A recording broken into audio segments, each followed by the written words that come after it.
on the way down the hall. Hi, Scott. Hi, Scott. Nice to see you. Good to be here. See my lovely shoes? Well, we also saw something else. What a lady! Nah. Did you teach her to be such a lady? Hey, I know you do. Look what Rebecca got. You should let her out. What she got? Little shorts. I bought him a present instead of buying him. And then she got because I know how you feel. Feeling like a little short. You go with the little shorts. I went into the store and I thought, if they had this in my opinion, they're all moving over at the store. Well, they're supposed to bring it in here. I haven't even seen Ben yet. He's in there with him. Yeah. Marty, bring back a drink for Lisa. I think these will do it. He never drinks. Please don't cheat your dad. Oh, over there. Okay. No, I didn't. I meant. It's got sound, doesn't it? Sure does. Everybody talk and say something. Happy anniversary. No, it won't rock. Lisa, talk to your brother. Why isn't everybody just so silent when I Doing up close and They're personal. afraid to say something. Yeah. Go ahead. That's when it's a buzzer. I'm going to keep everybody around. Okay. Keep everybody around. It's about time you're using that. How much have you used it for the baby? Huh? Can't you talk behind there? And I said to the girl next door, I says, if you have sex with my husband, I am going to shoot you. That's what I said. Hey, a little bad. Mom was just saying. Hey, that a boy, Scott. You know who to take pictures of. You're not talking about the woman that was in the room before you got out? That was in the room. Oh, that was in the room. She's acting around. Oh, he has a white one now. You gotta bring your arm around.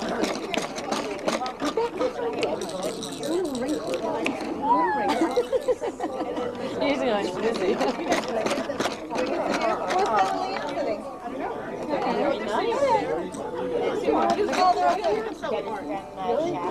Laura, I guess not. he's sitting over there or here? First cousin. Doris' youngest Hi, Laura. daughter. Okay. Hi, Rebecca. Hi, Gabe. Who else did I miss? Jinx. Yeah. Mushroom and peanut too. Yeah, those two. Yeah, everybody. How you doing? Dad, say hi. Hello. This is my dad. Hello. I'm Susan. That's Scott. Okay, that's the father. I know he's a photographer. He's the photographer. Yep, it's a great story. I want to go to Italy. I'm ready to do it again whenever. I did, but I haven't been enough. Toasting, doing it again. We haven't done it the first time. Okay. Because you've been to Venice, I guess. Yeah. What did you get? He wasn't in his school. Okay, let's go. He has a nice club though. That is with the young folks. Great. I love him for it because they got a nice. He was so chivalrous. He was. You guys were driving? Yes. You guys were driving? Yes. Exactly. After a parade. Nephew and a nephew in Baltimore. Your nephew in Baltimore. His sister's son.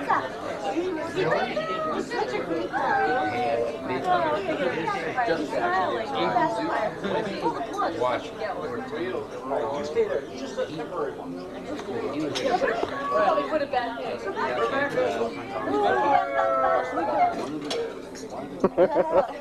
That's a great picture. Yeah. You want it out? Yeah. That wasn't the picture he was talking about. I got you at your finest.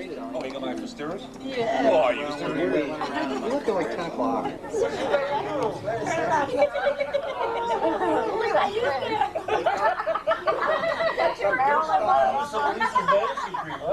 Yes.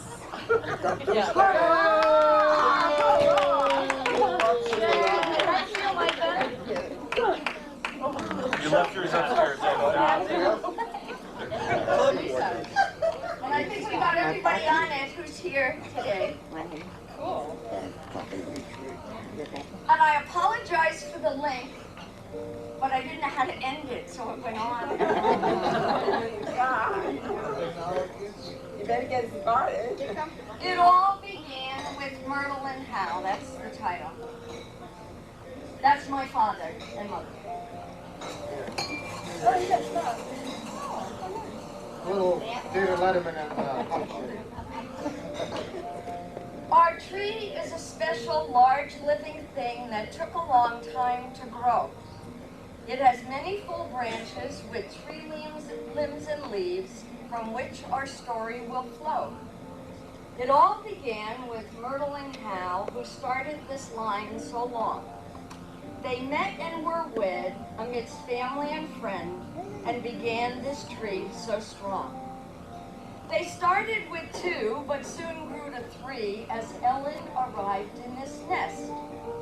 A beautiful child with dimples and charm, and a smile that beat all the rest. Life settled down in a familiar routine as Dad worked all the jobs he could. A variety of things he did over those years as conditions were not very good. The Depression began and times were tough, and factories began to close down. The levies decided they'd better be ready in case they had to leave town. They moved out of the country up north to Toronto, where a job was waiting and more. A good life they found with new friends and surrounds, and other surprises galore.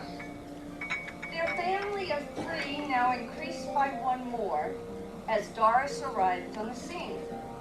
A sign of good luck a new baby brings. Maybe that's what Doris would mean. They stayed 1 more year until Doris was 1, and then they began to repack. To Long Island they went, and word soon got out. The levies, now 4, were back. It didn't take long to just settle in, make a home, and find friends to meet. Mickey arrived, the golden-haired child, and now the family's complete. This tree they had started with only 2 limbs was now tall with branches 3. It was stately and strong, full of love and respect, a beautiful thing to see. The years rolled by with amazing speed. 3 girls were growing up fast. To Jersey they went when Harold changed jobs, a move they thought to be their last. We all have fond memories of Plainfield, our town, from high school to scouts and some thrills. We will never forget hot nights on the porch, first jobs, and air raid thrills. Ellen left first to make her way in the world with stories she wanted to write. She never did publish, but gained great success. Many jobs she found were just right. Doris was next. She traveled down south, an OT she wanted to become. It took 4 long years to get the degree, but most of it all was such fun. Her courses were varied. She studied quite hard, learning bones, diseases, and more. The fun was ceramics and leather and woodcraft. Combining it all was no chore. She didn't head home when she finished at school. Instead, to Connecticut she came. Her future was there, a new job and new friends. Her life would not be the same. Her first date with Miles was ever so special. Something clicked, they both agreed. They dated a year, then walked down the aisle and began a new branch on the tree. Mickey, meanwhile, had gone north to school, and that's where she met Fred. After 4 years away on a lovely June day, together their vows were set. Now Fred had chosen a career that was different. He liked the military life. So Mickey did travel to all parts of the world. She was the perfect Air Force wife. They traveled to places, to bases in all kinds of places, and babies were born in each one. There was Mark, who came first, and Robert, of course, and Benji, who joined in the fun. Their tree branch grew larger as each boy was wed, and now we add Bernie and Susan. Benji chose Leanne, a wonderful gal, whose southern drawl is most amusing. I took liberty. Back up in Connecticut, Miles and Doris had been busy, increasing their family to 4. Mike and Laura had joined them and thought they were handfuls, and though they were handfuls, they always wanted one more. Many years later, our Lisa arrived, an unusual child, but what fun. With a head full of curls and imaginary friends, she was always a very special one. What? Mike growing up was stubborn and tough, a serious student of science. He could figure things out, solve problems with ease. All this added to self-reliance. The Navy was great and sent him away and paid for 4 years of college. In addition to physics and nuclear power, he added so much to his knowledge. His life on the sub meant long, gloomy weeks spent under the water and more. 4 years was enough of traveling the oceans. He now wanted more time ashore. He chose California. We hardly now see him. He's busy putting satellites in place. His life in the West is what he enjoys: some golf, some earthquakes, and space. During this time, as Laura grew up, she charmed all those people she met. She always was asking her mom and her dad, couldn't she have one more pet?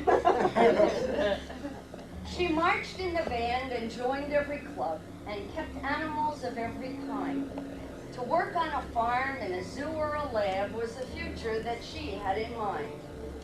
She reached her goal after several hard years and landed a job watching mice. The work was just fine, the pay was divine, but something else was so nice. Along came a man who caught Laura's eye. He was handsome, charming, and tall. Turn the camera. Don't look at me. Marry me, said Scott. I love you a lot, and I know that we'll have it all. In a very short time, they were wed in the shoal, with tradition and canopy above. They were blessed 7 times, broke the glass and sipped wine, and promised each other much love. Now back to Lisa. Her art talent showed early. She filled pads with ships and cars. The school was amazed. Her parents were praised. This child would certainly go far. She studied at college, got lots of art knowledge, and now a job she must find. It hasn't been easy, but she's very persistent. Hard work she sure doesn't mind. In the midst of her search, a miracle happened. She met a young man, oh, so neat. Martin's perfect, she said, a wonderful guy who makes my life now complete. They'll be wed in a year, as others have done, and find they're lonely no longer. As the years go by, they'll add leaves of their own to make our tree even stronger. Now, Laura and Scott had a blessed arrival of a 7-pound bundle of charm. She was round, pink, and noisy, and wonderfully perfect after giving us cause for alarm. They call her Rebecca, this newest young ringer, who greets one and all with a smile.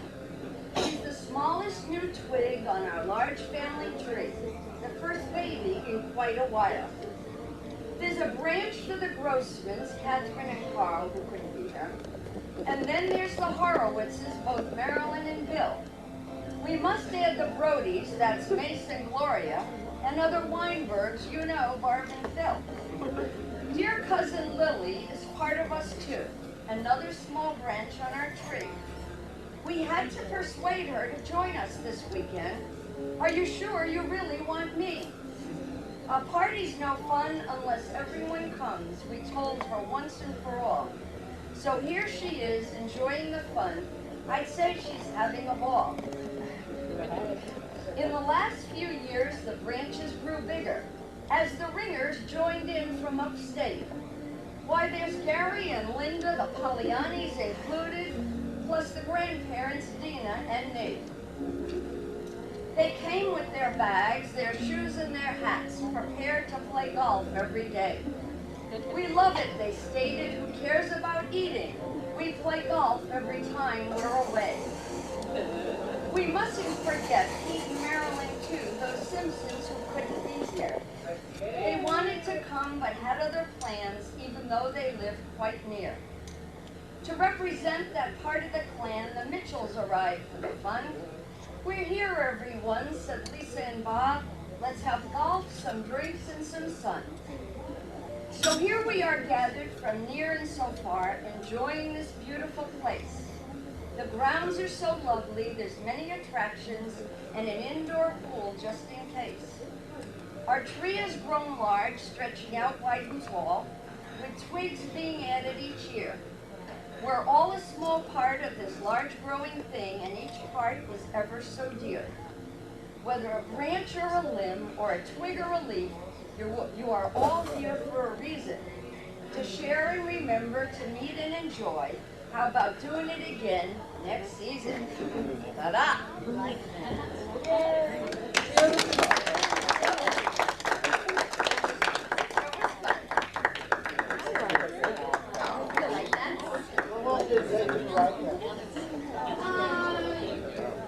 Couple weeks?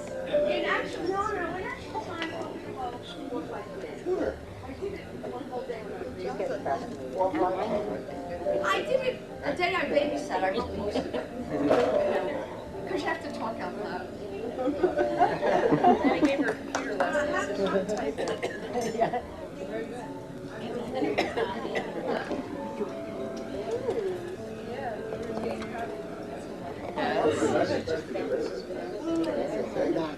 Wow. I told you, it got longer and longer and longer, and I didn't know how to end it. That was terrific.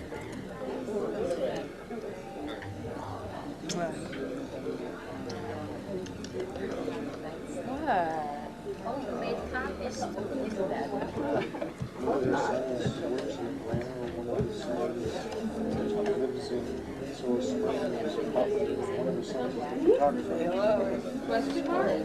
Fantastic evening, as always. Another great time had by all. What a good job you are doing. Okay. Okay, what's next? Gia. That used to be my dessert.